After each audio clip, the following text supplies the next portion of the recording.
All right, Pete, thank you so much for doing this, first of all. I'm going to start off with something that may seem like a ridiculous question, I but would just say Pete is on brand here, that he's wearing his Polar Bear Pete t-shirt. how many Polar Bear shirts do you have?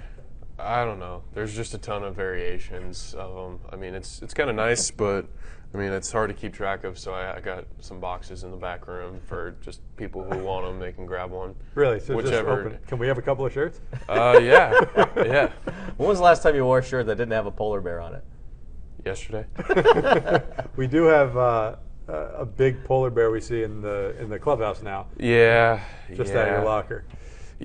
Yeah. So I was kind of giving, I wasn't giving anyone crap, but I was just being honest. I was just saying, like, yeah, like, so after the home run I hit off Waka, it's like, you know what, like, because Jeff Wilpon, he was just like, yeah, I was kind of doing my regular BP routine. He's like, yeah, like, I hit one over the fence or whatever, and he's just like, yeah, like, man, I've never seen you go third deck. It's like, I know you got juice, but like, do you really have that type of juice?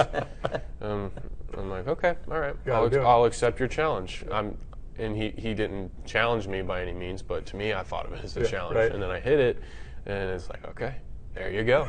And then a couple weeks go by, and then during BP, he put like a big old like someone in a polar bear costume, and then that big stuffed polar bear right next. So like, is that one of the people up there was actually a human Yes. in a polar bear costume. Yes. Do we know who that was? I Who was don't the know. poor It was- intern that had to I do that? had no It was idea. pretty hot that day, too. Yeah, the poor guy. And then there was another one right next to him. You know, there are people, I've talked to some people in the organization that have always wondered if someone is going to be able to hit a ball out of the ballpark here in that little area kind of in left center, and they think that you're going to be that guy. Not necessarily even during the game, it's BP too. Well, I feel like in a game that's probably it's probably a little bit easier because, I mean, you got pitchers, velocity and also adrenaline, and that's in the big part of the ballpark. And usually in the game, I try and stay in the big part of the field. So I feel like if that were to magically happen, I feel like it would happen in a game rather than practice.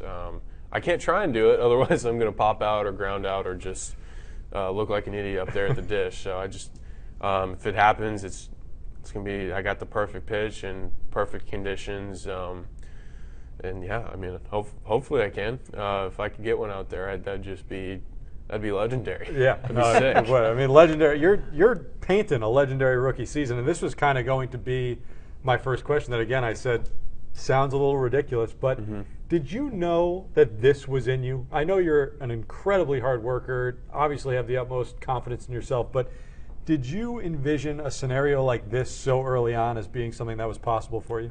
I think the goal for me is just to at the beginning of the year was to stick, and for me, being mediocre wasn't the goal. I mean, for me, I demand the absolute best out of myself. And coming up to the minors, I faced a lot of very talented people, and there's kind of a misconception in baseball. It's like, oh, they're in the minor leagues.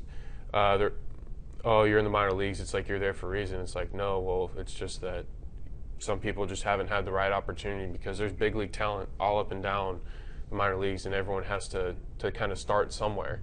And for me, it's like I've faced a lot of talented people in college, and you know what? If it's 95 and sinking, or if it's 100, because I've faced a ton of really good arms in college, I've faced a ton of really good arms in the minor leagues. It's like, you know what?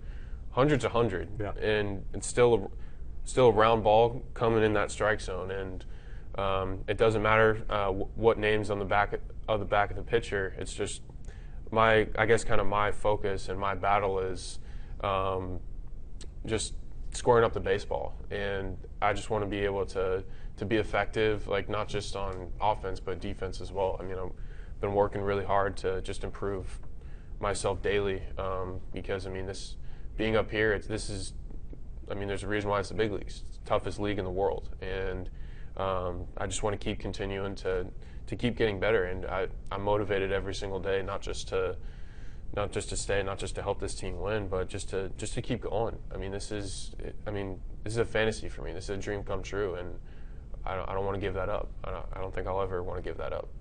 Now that you're sitting here with 30 home runs or so in your rookie year, what kind of goals have you set for yourself for this season? And now that you can handle big league pitching and what you've done so far, beyond this season? I mean, the crazy thing about this game is that it's such a blue collar game, and there's so many different aspects of the game that need to be worked on, refined every single day. Because it's funny, you can feel like $1 million the day before, go 4 for 4, and then you can go 0 for 4 with 4 punchies, or you can ground out into 2 double plays and just look silly the next day. So it's just a matter of being prepared and just continuing to work finely, work smarter, not harder. Because there's so many games, and 162 games. You have to. I know it can get monotonous sometimes, but you have to do the same things every single day. You have to stick to your routine if it breeds success. And that's just it's hard. That's sustaining success and sustaining consistency in this game is very difficult. But that's what motivates me, because I want to be the best person out there. I want to dominate and help this team win. I just love to compete, and that's just the nature of who I am. The way that you talk about working, the way that you show the passion for the game, it feels very mature. It doesn't feel like a rookie. Was this a mindset that you always had? Were you always this type of a worker? Were you always this passionate about the game? Or is it something that evolved over time as you kind of saw the peaks and valleys go and how to best even those out? I've always had just an incredible devotion to the game of baseball. It's like I call myself a baseball junkie. I love watching the game when I'm not playing. There's certain coming up through the minor leagues. There's certain things that people say. It's like, oh, you just kind of know who the lifers are. Mm-hmm. The people who, like, let's say if they're done playing, they're still going to be involved in the game. Like, perfect example, we got a couple guys upstairs, Ron Darling and Keith. They're still around the game of baseball. It's like they're lifers. They genuinely love the game of baseball. And for me, it's just I believe that I'm a lifer, and I don't think my love for the game is ever going to go away when my bat, glove, and cleats are taken away from me. And I don't know when that's going to be. Like, there's so many things happen. Like the other day, it's extremely tragic, but what happened to number 45, Tyler Skaggs? It's incredibly tragic. He's a young, healthy, successful athlete, and it was taken away from him. Not from his opportunity was taken away from him, but from his teammates and his family, which is heartbreaking. And it could be something as that, or it could be a career-ending injury. It could be, and honestly, it could be anything. You just don't know. And I want to be able to work as hard as I can to be as successful as I can, because this is a once-in-a-lifetime opportunity, and I don't know when this dream or fantasy is going to end. I just want to grab and soak in every single moment, because for me, I didn't have a plan B or a plan C. Like, I told teachers in high school, it's like, oh, what are you doing? Where are you going to college? University of Florida. Oh, do you know what you're going to study? No. What do you mean you don't know what you're going to study? It's like, I'm going on a baseball scholarship. I want to be a baseball player. They'd just be like, and then they're like, that's what I want to be. And it's like, why do you want to laugh? Mm-hmm. Yeah, well, who's laughing now? Exactly. Oh, I got a funny story. So freshman year of college, there's this class that every freshman has to take. It's called The Good Life. Mm-hmm. And at the beginning of the class, you have to write a paper, like a 500-word or 500 to 600-word paper on what is your good life. And for me, my good life is I want to play baseball. I want to have a family. I want to be a good father. I want to be a good husband, and I want to be a Major League Baseball player. And I want to be one of the best baseball player. I want to be the best baseball player I can be. I want to play Major League Baseball, and I got a C because it wasn't realistic enough. And that's the thing. It's like, if you can seriously, if you kind of get out of your own way, you can unlock limitless potential in yourself. And that's just kind of who I am. Where did it spark for you? How did this love for the game even come about in the first place? I don't know. It's like this past off season, my mom was showing me a video. It was like she converted a cassette tape over to DVD, and it was a video of my dad just throwing the ball and playing with me in the front yard. I mean, my first word was ball. I know it's appropriate, but for me, it's just I've just always loved it. It's like my dad says that I was born with a bat in my hand, and that's true. My grandpa, my mom's side, he used to call me Bam Bam because I just break things, not on purpose. It'd be on accident, and just be like And now it's like I get paid to hurt baseballs. What do you love about the game? Like, you have this passion for it. What specifically do you just love about this sport? All the successes, because it's a game of failure. Every moment, every successful moment is just awesome. Because in life, I know it sounds cliche, like everyone says, "Oh, baseball is like very similar to life," but it's really true. Because life, you don't win an award for being the best journalist or being the best PR guy every single day. It's like how many hours you guys spend on the road, how many stories you guys cover, how many interviews you guys do, and it's like to get that one award, that's like justification for it. Sure. And that's like your pretty much like tangible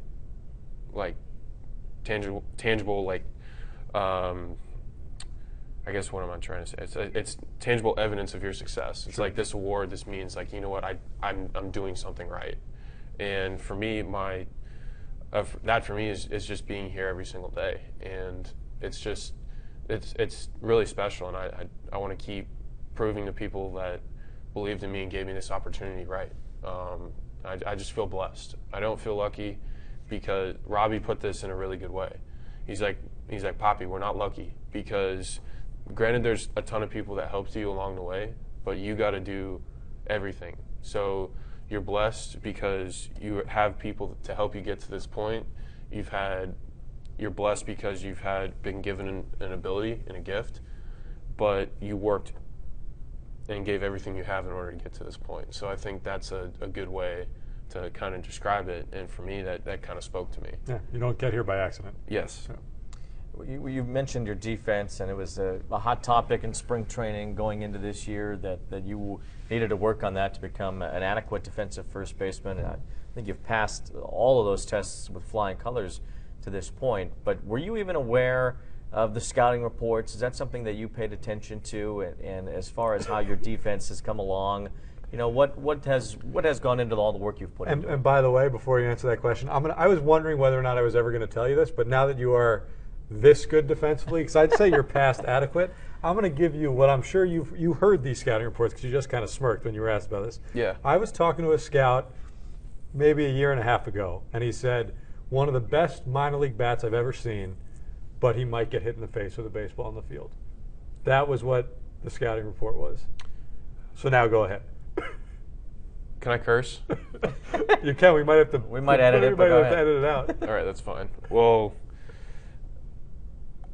I've read some of the stuff, and for me, it's like, I guess kind of scouts, it's different, because for me, it's like, once you have a stigma, people don't do their due diligence and research, and it's kind of like the mob effect. It's like once someone says something, it's like, and also in the minor leagues, you don't cover it. You don't see, like, yes, like numbers wise, and I was bad. I was bad in 2017.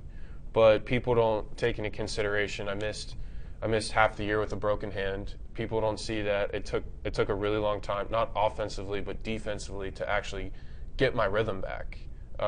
Missing half the year is tough. Coming back to from that, and then also the fields aren't great at all. Like bad fields, and it's not like up here. It's like you could eat off the field. It's a pool table. It's like. For the most part, yeah. For up here, like it's a lot different. The conditions down there, it's a lot different. And to me, it's like people don't take into consideration. They don't watch. They don't necessarily. They can read a report and they can have their own opinion. And for me, it's like It was hard because a lot of people, it's like, if I made a good play and just be like, oh yeah, but, or it's like if I'm doing anything, there's, oh, but. Right. And I just think that most of it was kind of bullshit. And it's just a matter of working hard to prove people wrong. And it's like I had a chip, and I want to get better, and I want to prove even more so that I'm not that. I'm not at all what you people are saying. And it's like there's plenty of people that, I mean, I was told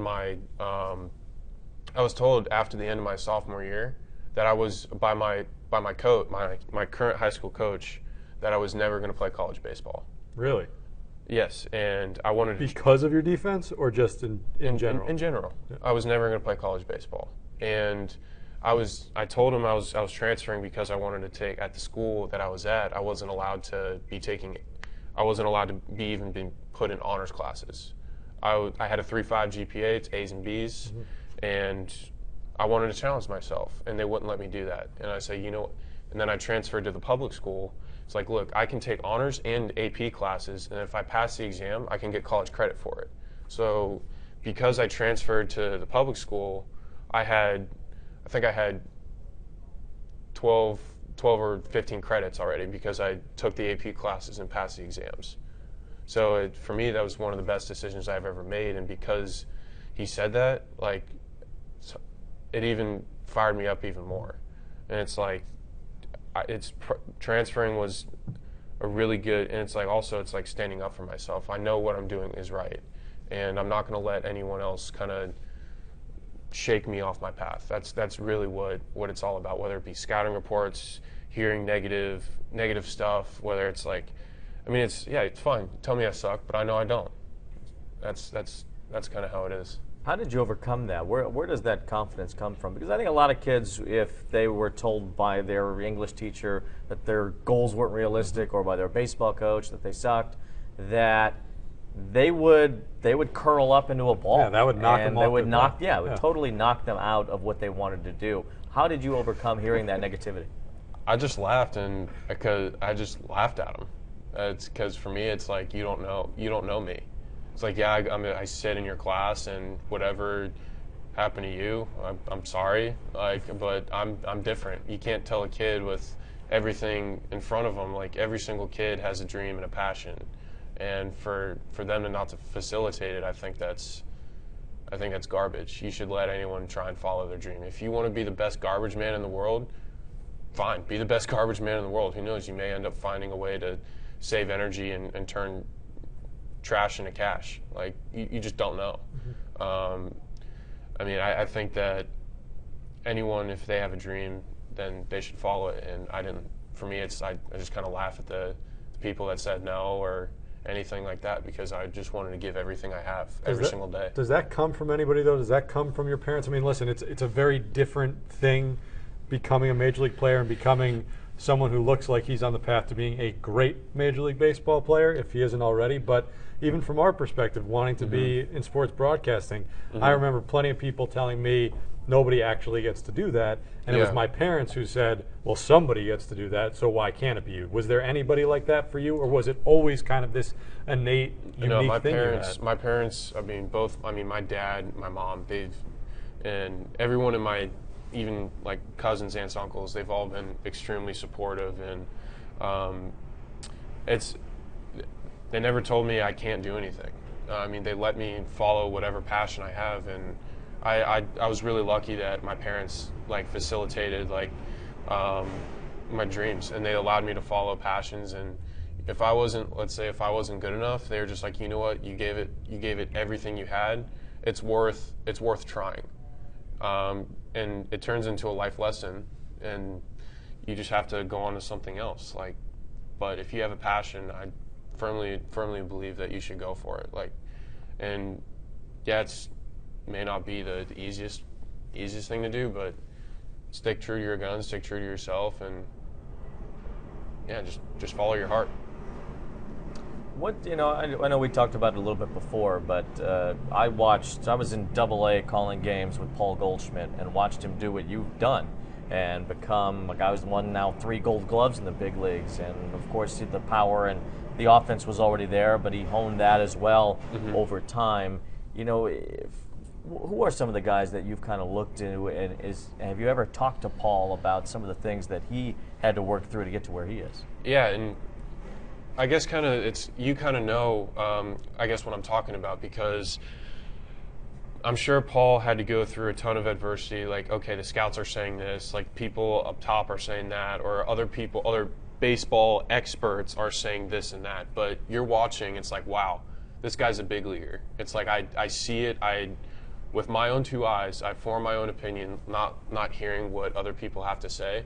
But with your own 2 eyes, he passed the eye test, right? You knew he was going to be a star. You knew he was going to be something great.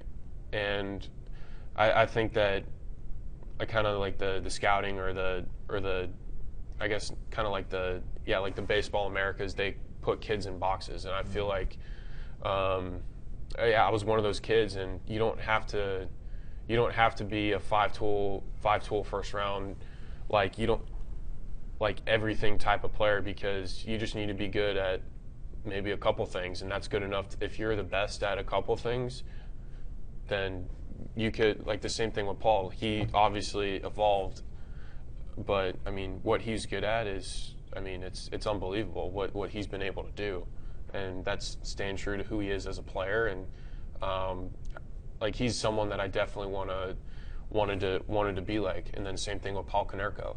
Like, I identify with those 2 guys. I mean, not just what they do. I'm sure they had the same stigma. And Paul Konerko, captain, World Series champion, playoff MVP, like just kind of what he's been able to do, and not just what, but how. Like, captivate the entire city of Chicago. It's like lead by example.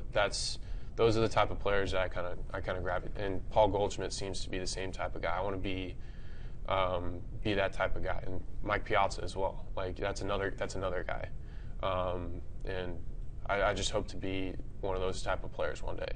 So you say lead by example, but one of the things that I've been blown away by in your rookie season, and I've told you this, is the level of vocal leadership you've taken on too, and the fact that literally almost every night you're standing by your locker. I mean, we've had discussions, Wayne and I, with people sometimes early on.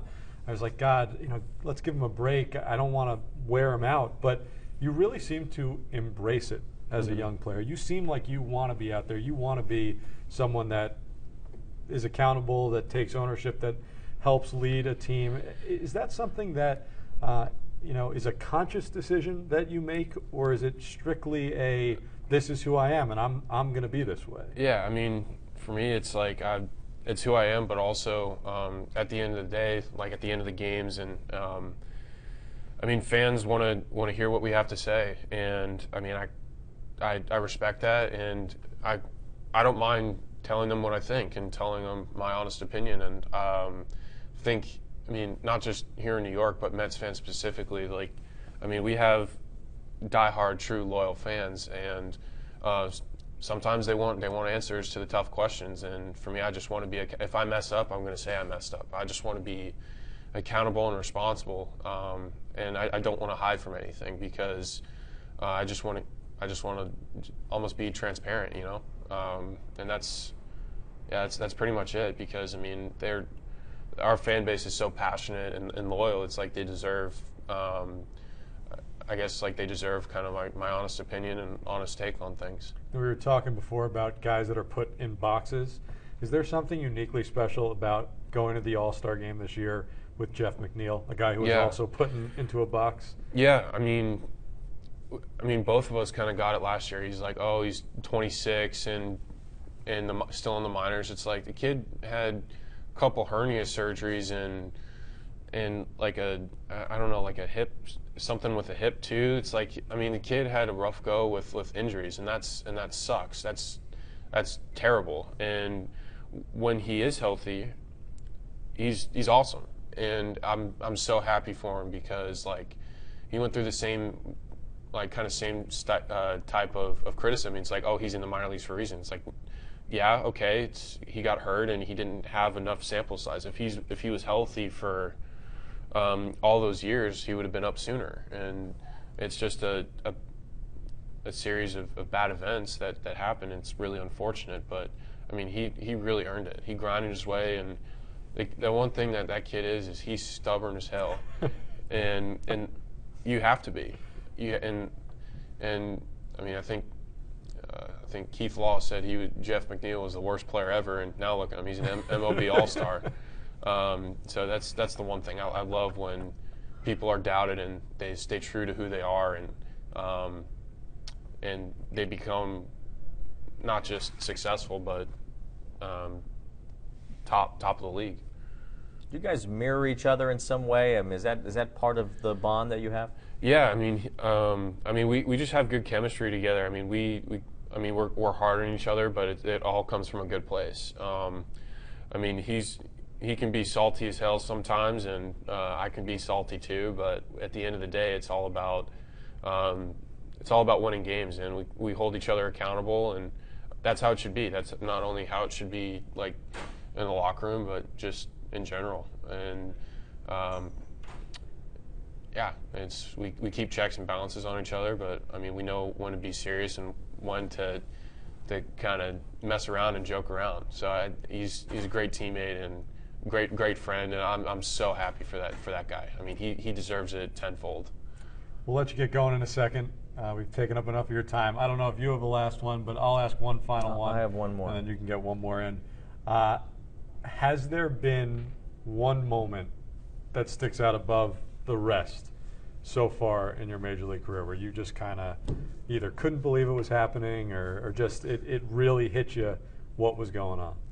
Yeah, it's so after my first homer, and we won the game, and then everyone put me in the laundry cart and pushed me into the shower. It's like people were putting a bunch of gross stuff like baby powder, mustard, beer, Gatorade, mayonnaise. I think someone even put shaving cream and something. It was just like this disgusting, smelly, like pile that was just I was just covered in, and I loved every single second of it because it was like, you know what, like this is like it's like, all right, like I'm a part of this now. That's them, like you know what, like you get like you're a part of this now, kid. And it was, I think that was when it's like, yeah, I'm here, and then after that everyone was laughing. I loved every second. It was I don't know how to describe it. It's just like it was just I call it or like a condiment bath. Like after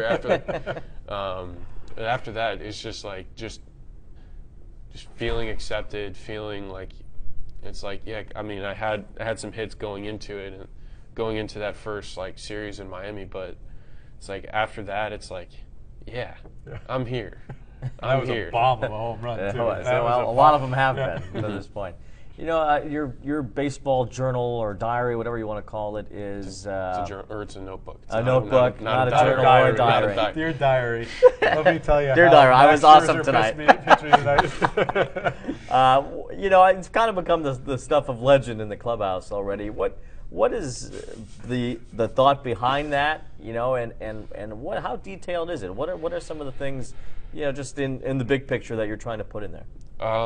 So every single day I write the date, and if I'm watching a scouting report, I'll bring a notebook in and say, okay, who we facing? I'll have like, okay, his ball's doing this, that, he'll attack this part of the zone. This is his go-to off-speed pitch. He does this with guys on scoring position. Maybe just a couple different tendencies, or just if I saw him before, like. Who's the guy I saw in the minors? Or Jake Woodford, for example. He's with the Cardinals. He was up in the big leagues. I never got to face him, but I went to high school with him. And it's like, okay, his ball's got some life. Faced him in the minors. He's got a cutter, slider. He does this and that. So I just kind of go off of previous memories, and I'm really happy that, I mean, going to school actually did help because I got to face guys like Tyler Beatty, Walker Buehler,